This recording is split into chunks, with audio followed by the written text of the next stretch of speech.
Pokemon Discord version, Book 2, Chapter 1. As Warden Leander fled through the brisk night sky, flying upon his Pokemon partner Corviknight, he couldn't believe what had just taken place. This is impossible. How could I have let something like this happen? Who were those children? And what do they want with that lowlife Pence and his mangy pack of degenerates? There's no doubt something foul is brewing. Some kind of resistance, maybe? And the angry spirit that attacked me, there's no mistaking it now. That spirit was Prince Adonis Nova. He's back and he wants his revenge. I must make it to the Citadel to inform King Zulus.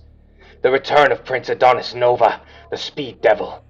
In life, he was wickedly powerful, but now in death, his power has exhumed his grave. Adonis has become a true monster, a true abomination of nature. My dear king, what have you done?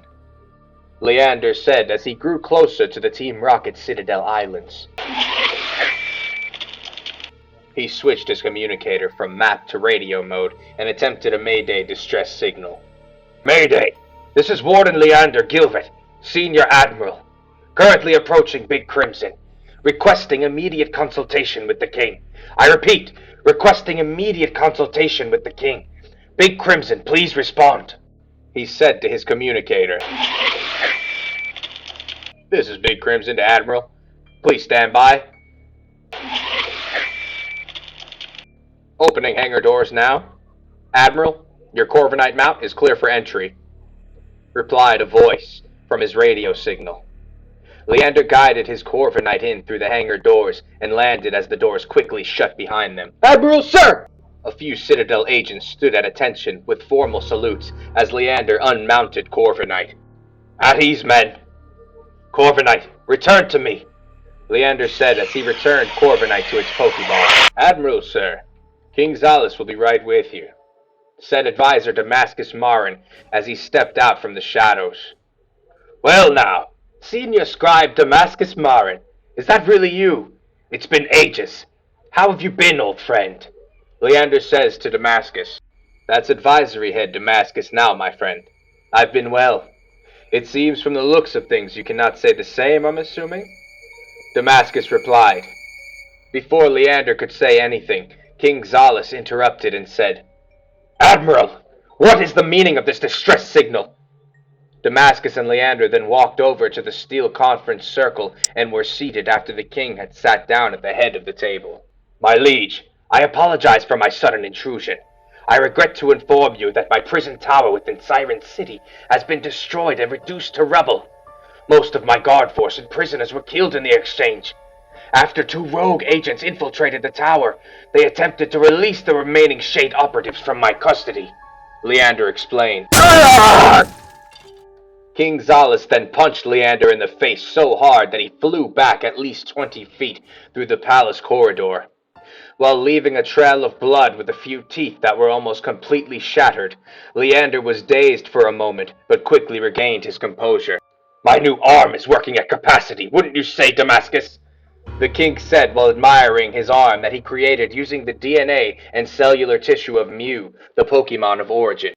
The skin was translucent with a violet coloration, while the veins and organic tissue would glow fluorescent purple, showing grotesquely through the skin. It works well now, however we still have a few blood conversion tests to undergo before it will perform at its fullest, Damascus replied.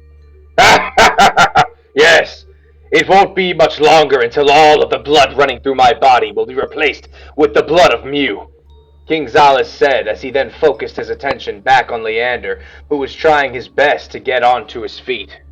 The king walks over to Leander angrily and lifts him up by his throat, squeezing tight with his grotesque modified arm. So you're meaning to tell me that one of my most secure facilities in all of Agoria was successfully infiltrated by only 2 rogue agents?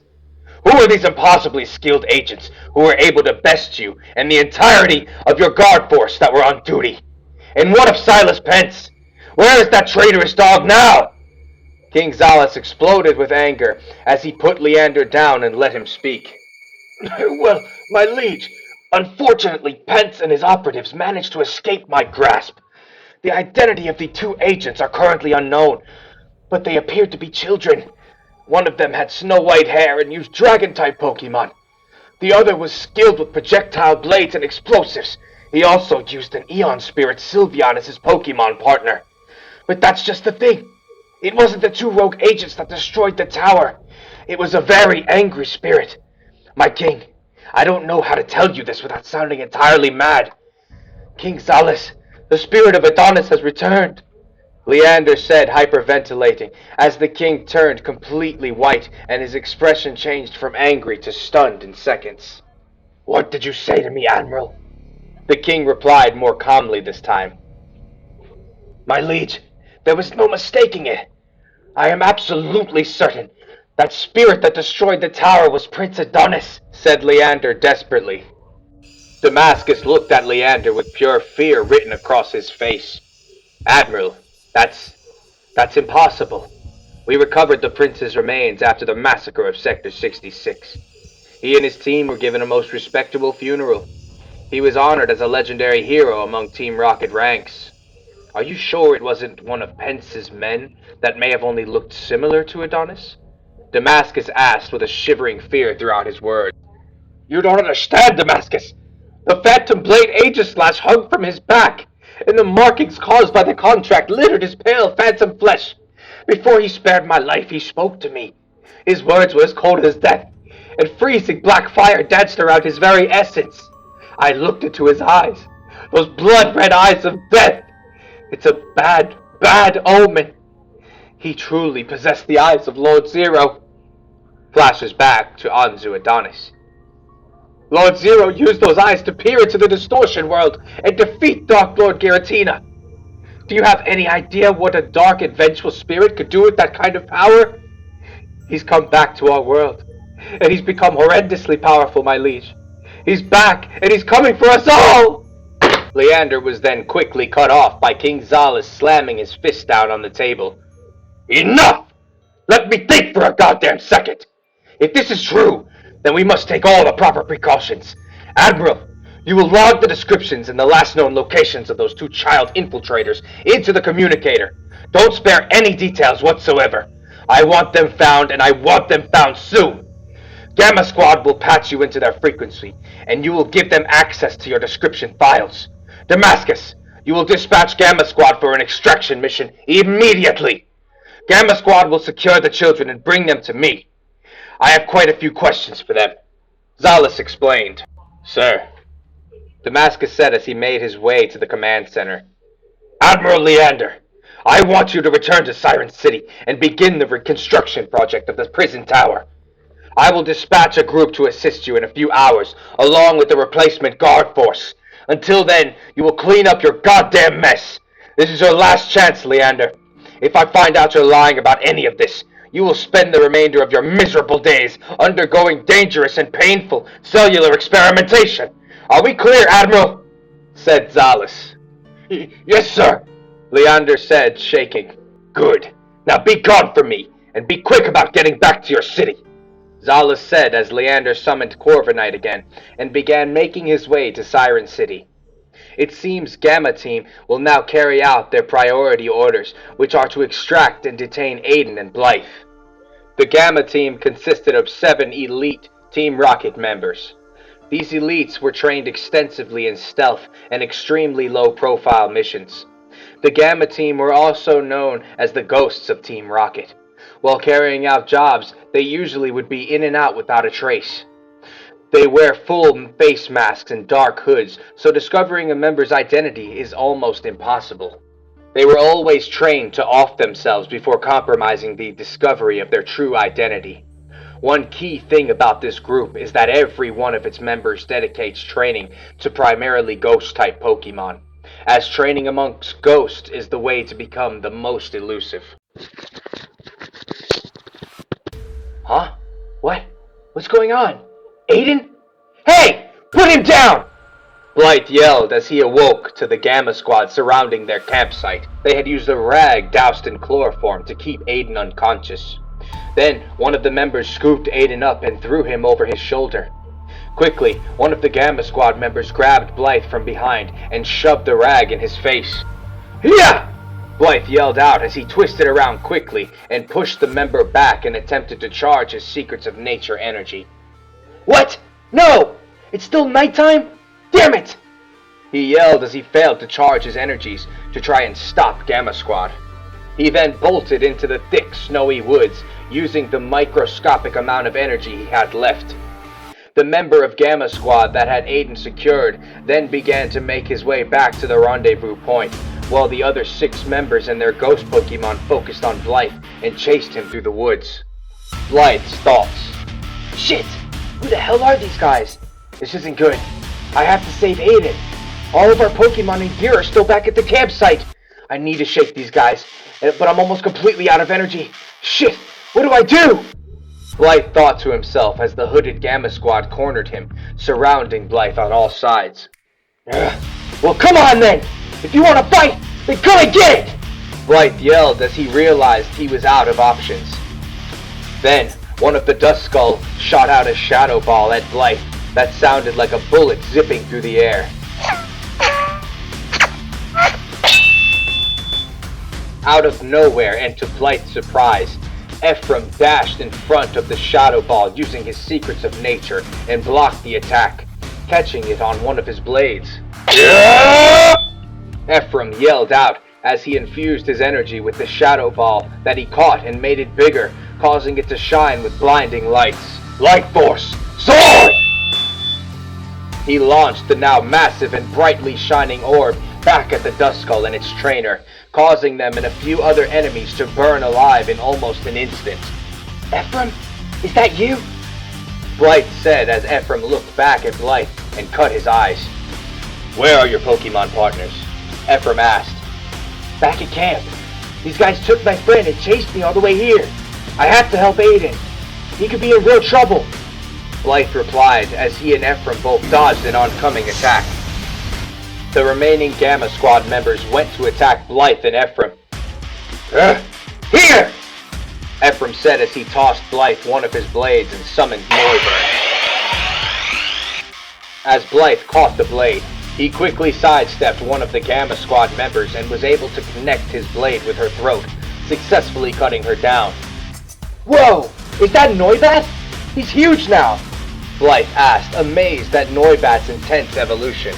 Ephraim backflipped over the last 2 members and landed behind them, while simultaneously cutting through their kneecaps, slicing one solid direction, then coming back the other direction to cut through their necks, severing both of their heads instantly.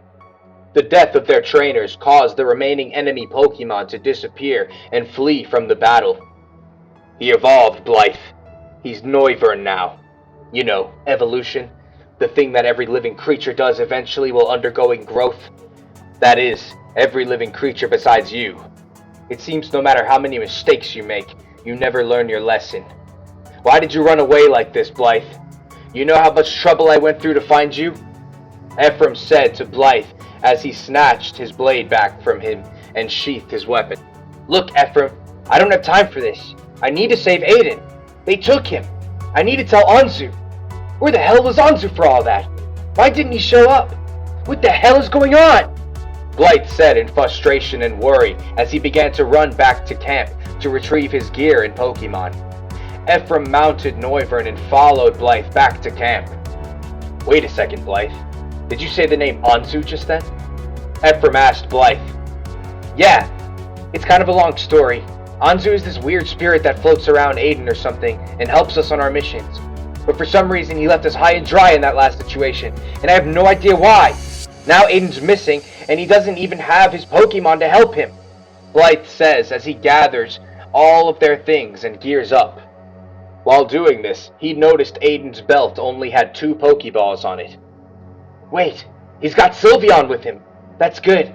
But still, they knocked him unconscious with some kind of chemical.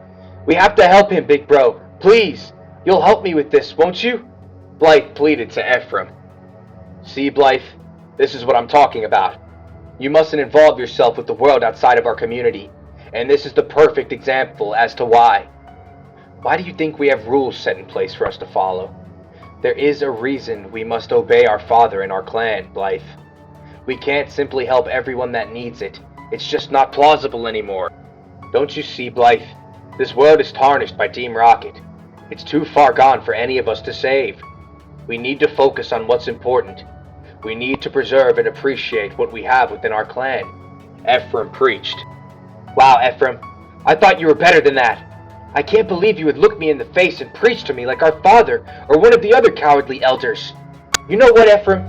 I think you're wrong. I think all of you are wrong. We come from one of the proudest and most powerful clans in existence. Aiden was right. All we do is sit comfortably up in our mountain and hide from danger, while the entire world around us suffers.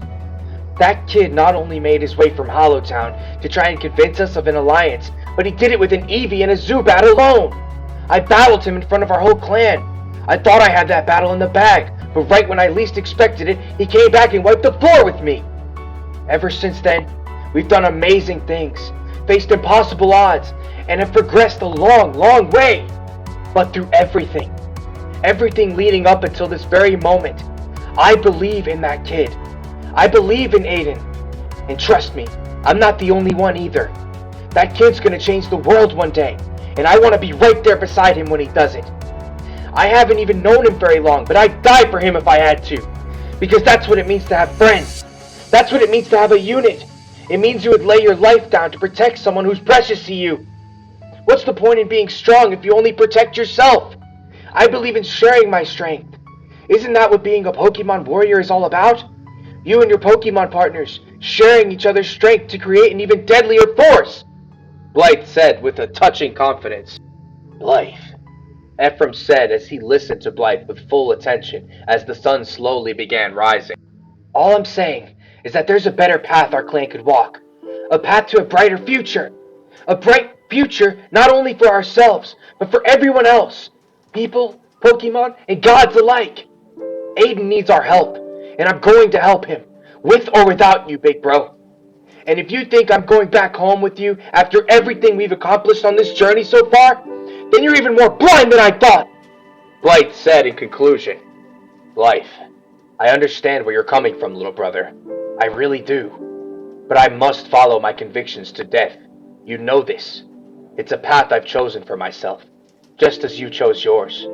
Though I respect this newfound conviction in you, I still must insist that you come home with me. It's my mission to bring you back, and I'm going to do just that, one way or another. Ephraim says as he unsheathes his blades and charges his secrets of nature in the faint sunrise. Huh? Blythe laughs. What's so funny? Ephraim says while in Secrets of Nature full cloak state. I always knew it would come to this. You and me. Blade to blade. Blythe says as he unsheathes his high-frequency blade and charges his Secrets of Nature since the sunrise was barely giving off just enough light. Yeah! Blythe yelled as he charged up into Secrets of Nature gauntlet mode, cloaking his arms and legs in his dense energies. If this is what it takes to save my friend, then let's do this! Go! Axew! Shogun! Blythe yelled as he summoned Shelgon and Axew to the battle. I won't even waste my Pokemon's strength in a battle like this. I can take anything you throw at me by myself. I don't think you've seen me at full power, have you, Blythe? In fact, now that I think about it, I don't think you ever will, little brother. Here! Ephraim said as he attempted to strike Blythe head-on with deadly high speeds. Shelgon, protect! Blythe yelled as Ephraim's attack was intercepted by Shelgon. Axew, dual chop! Axew then leaped from Blythe's shoulder towards Ephraim. Ephraim spun around rapidly through the air, successfully blocking Axew's dual chop and kicked Axew to the ground. Suddenly, as Ephraim looked up, he was face to face with Blythe in midair. Blythe strikes and clashes blade to blade in midair with Ephraim at high speeds. As they clash, Blythe is standing toe-to-toe with Ephraim with a display of combat proficiency that is highly impressive to him. You certainly have grown since you've been away, little brother. It's a shame I'll have to end this battle here and now. Yeah! Ephraim said as he charged his Secrets of Nature even more. Axew and Shelgon are now fainted, and Blythe is on his last legs. I can keep going. This isn't over. I'll keep fighting until every bone in my body is broken. Blythe charges his secrets of nature to the point where he is almost emitting a full cloak. In an instant, they both finish charging and fly at each other for one final intense clash. They yell as they clash, and their impact leaves a small crater in the forest floor below them, while both Blythe and Ephraim fly back into the opposite direction of each other. Broken trees and charged snow surrounded them as they battled. Ephraim gets up slowly and staggers closer to Blythe. Is that all you got, big bro? I'm not finished yet. Blythe says while laying flat on his back and hyperventilating. You've lost. You're coming with me, Blythe. Ephraim says as he charges what remains of his energies and goes for Blythe one last time. What the hell? Ephraim yelled out as what appeared to be tree vines that had slithered towards him wrapped his arms and legs individually, bounding him to a tree. He tried charging more energy out of desperation, but in his weakened state he could barely move. Hey, little boy, are you alright? Did this man hurt you and your little Pokemon? Oh my gosh, don't worry, little white-haired boy. I'm gonna get you out of here. Suddenly, a whimsical young woman in all black appeared to rescue Blythe. Huh? Who are you? Blythe asked, completely exhausted. My name's Arabella Augury. My coven lies within this woodland village. The city is our home, and Team Rocket's never gonna change that. That's why I protect those like you from Team Rocket scum like him. Don't worry, little white-haired boy. We're gonna teach this strange man a lesson for picking on children. Isn't that right, Murkrow? Said Arabella. The Murkrow on her shoulder replied positively. Okay, well, my name is Blythe. Blythe said. The vines that wrapped Ephraim and bound him to the tree now covered his entire body and face, so he could not speak. Arabella appeared to be controlling them, as she held her hands out towards the vines to make them... What? No! That's not a member of Team Rocket. It's my dumb big brother, Ephraim. We sort of got in a fight. You can let him go. Blythe to Arabella. Oh, ha! That explains why he's got snow white hair just like you do. She giggled nervously and retracted the vines, releasing Ephraim. Thanks for the help though, miss. But there's someone out there that needs our help even more. My friend Aiden. He's younger than me and he's been kidnapped. He only has one of his Pokemon partners on him and no gear at all. To top that all off, Team Rocket are the ones who took him. We need to get him back. Will you help, miss? Please. Blythe explained. If someone needs our help, then I'm all in. That's what Murkrow and I do after all. Did you see which way the people who took your friend went? Arabella said to Blythe. Ephraim gasped for air behind them as he got onto his feet. What matter of entity are you? How did you control the vines like that? Are you some kind of forest witch? Ephraim asked. Oh, right. You must be Ephraim. Ephraim. Certainly is a strange name, isn't it? Arabella asked as she giggled. My name is Ephraim Lightsworn of the...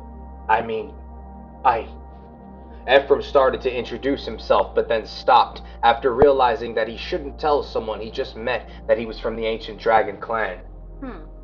You remembered your name, but forgot your title? What an airhead. Right, Blythe? Arabella joked around with Blythe and Ephraim. Ha! Yeah, he is an airhead. But wait, look, I know we just met, but I really do appreciate your help. Before we head out, though, I need to convince my brother to help too.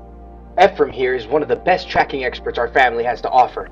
With his help, we should be able to find Aiden in no time. Well, what's the word, big bro? Did I show you how hard I've been working in my absence? Blythe said. Fine, I'll help you. But once we get this kid back, I'm leaving. Got it? I'll go home and tell father you died or something. Happy now, Blythe? Ephraim said. Ha! Yes! Thank you so much, big bro. You won't regret this. It's decided then. The three of us will team up to get Aiden back from Team Rocket. Yeah! Blythe said with extreme excitement. Look, Blythe, You and I wore each other out pretty badly in that fight of ours. We should rest before we go and take on a highly skilled criminal organization. It would be redundant to confront them in the state we're currently in. Ephraim said, "There's no time.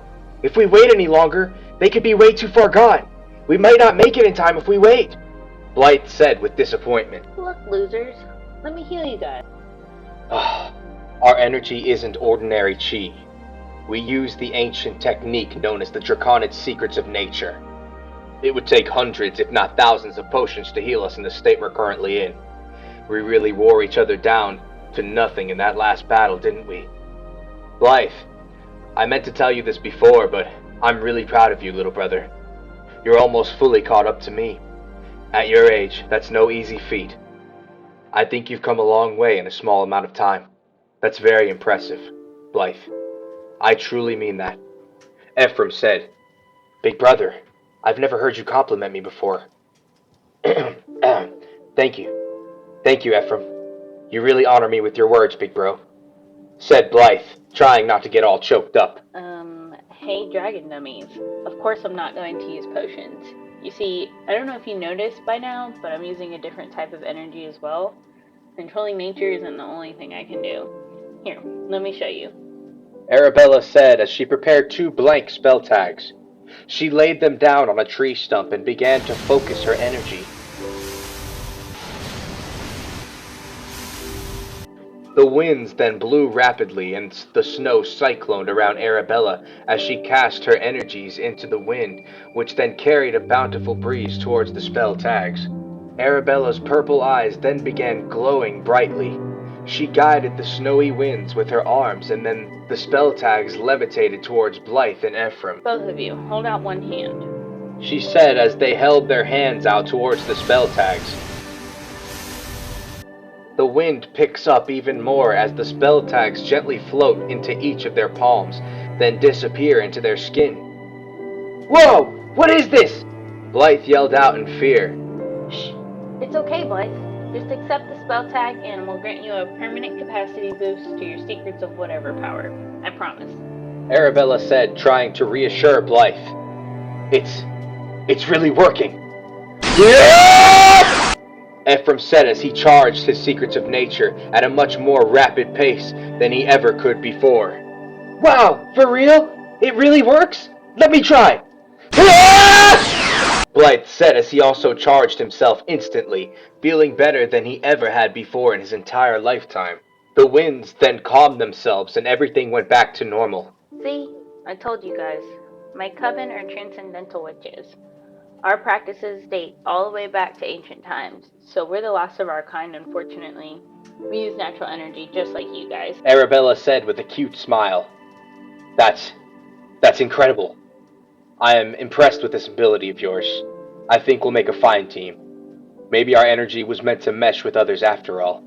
Ephraim said, "Yeah, this is completely amazing. Thank you, Miss Arabella. Thank you so much. All right, I am fired the hell up now. I feel like nothing can stop us. Guys, let's go rescue Aiden. Team Rocket won't stand a chance," Blythe said with an intense confidence that he's never felt before today. And so this newly formed team made it their goal to rescue Aiden from the clutches of Team Rocket. Ephraim, being an expert tracker, will no doubt get them on the right road quickly. Though still shrouded with mystery, Arabella has turned out to be quite the powerful and dependable ally. With a team like this, Blythe has an excellent shot at saving his friend. Ephraim's thoughts. "Blythe, you've grown so much. I wish our father could see you like this. I fear his pride will continue to blind him, which is why I will return home alone. Look how good this life is doing you. You've got new partners, made new friends, and have grown not only in strength but in wisdom as well. I could never take something so perfect from you. I love you, little brother. I will help you find Aiden. Thank you for opening my eyes too." Ephraim pondered to himself.